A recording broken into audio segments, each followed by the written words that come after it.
बार बार bulletin देखने वाले दर्शकों को नमस्कार, राम राम, न खमा गणिसा।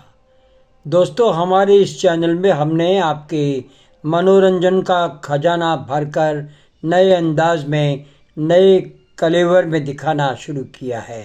फिल्मी सफ़रनामा, राजनीति से जुड़ी खबरें और घटनाक्रम, मारवाड़ के इतिहास से जुड़ी ऐतिहासिक कहानियाँ, जानकारियाँ, ये चटपटा मसाला मिलेगा हमारे इस मारवाड़ बुलेटिन में।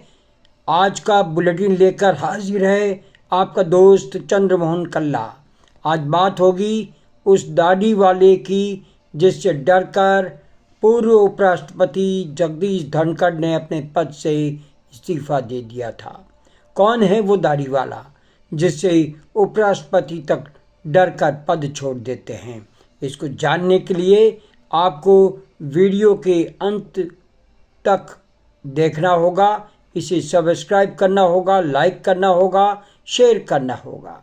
दोस्तों, जगदीश धनखड़ ने अचानक उपराष्ट्रपति पद छोड़ा या छुड़ाया गया, ये आज भी देश की राजनीति में एक पहेली बना हुआ था। लेकिन धनखड़ ने राजस्थान की धरती में आकर इसको लेकर जो खुलासा किया है वो देश की राजनीति में हड़कंप मचाने वाला बनता जा रहा है। जगदीश धनखड़ की बेबाक बातें इन दिनों चर्चा का विषय बन चुकी है। इस्तीफा देने के बाद पहली बार जुबान खोलने वाले धनखड़ ने दाढ़ी वाले से डरकर का जिक्र कर राजनीतिक गलियारे में हड़कंप मचा दिया है।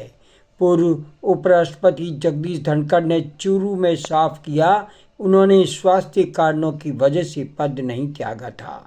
कार्यकाल से 2 साल पहले इस्तीफा देने वाले जगदीश धनखड़ ने दाढ़ी वालों से डर संबंधी मजाकिया बयान देकर भी सियासी हलचल मचा दी है। सभी जानते हैं कि देश के पूर्व उपराष्ट्रपति जगदीश धनखड़ जब अपनों के बीच पहुंचते हैं तो उनकी बातें राजनीति की औपचारिकताओं से इतर दिल की गहराइयों से निकलती है। हाल ही में सादुलपुर दौरे के दौरान धनखड़ ने अपने पद छोड़ने के निर्णय और अपने चिर परिचित मजाकिया अंदाज से देश की राजनीति में एक नई बहस छेड़ दी है, एक नई हलचल पैदा कर दी है। अब तक इस्तीफे के पीछे स्वास्थ्य कारण होने का हवाला दिया जा रहा था, लेकिन अब धनखड़ ने इस दावे से इनकार कर दिया है। जगदीश धनखड़ ने उपराष्ट्रपति पद त्यागने पर पहली बार अपनी चुप्पी तोड़ दी और कह दिया है ये इस्तीफा नहीं, ये तो स्वास्थ्य साधना थी। उपराष्ट्रपति पद त्यागने के बाद पहली बार जगदीश धनखड़ ने सार्वजनिक रूप से अपनी चुप्पी तोड़ डाली।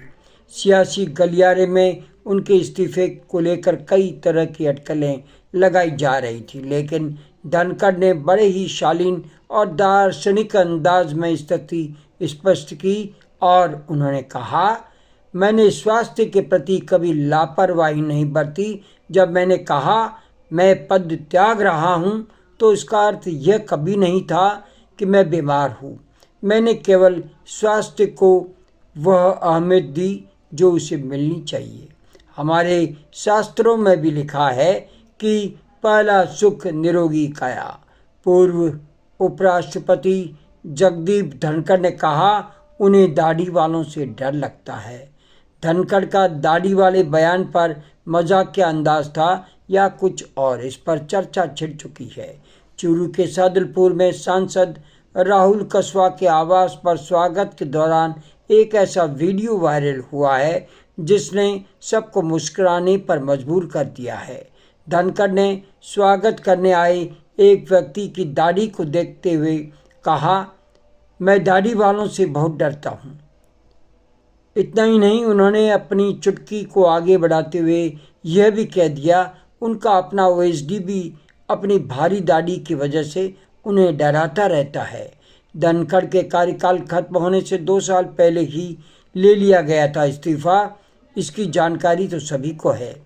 पूर्व उपराष्ट्रपति जगदीश धनखड़ ने अपने पद से 21 जुलाई 2025 को इस्तीफा दिया था। उन्होंने अपना इस्तीफा राष्ट्रपति द्रौपदी मुर्मू को सौंपा था, जिसे 22 जुलाई 2025 को स्वीकार कर लिया गया। उनका कार्यकाल अगस्त 2027 तक था, लेकिन उन्होंने इसे 2 साल पहले ही समाप्त कर दिया। उनके इस्तीफे के बाद सीपी राधाकृष्णन को नया उपराष्ट्रपति चुना गया। हाल ही में चुरू में उन्होंने स्पष्ट किया वे बीमार नहीं थे, बल्कि स्वास्थ्य को प्राथमिकता देना चाहते थे।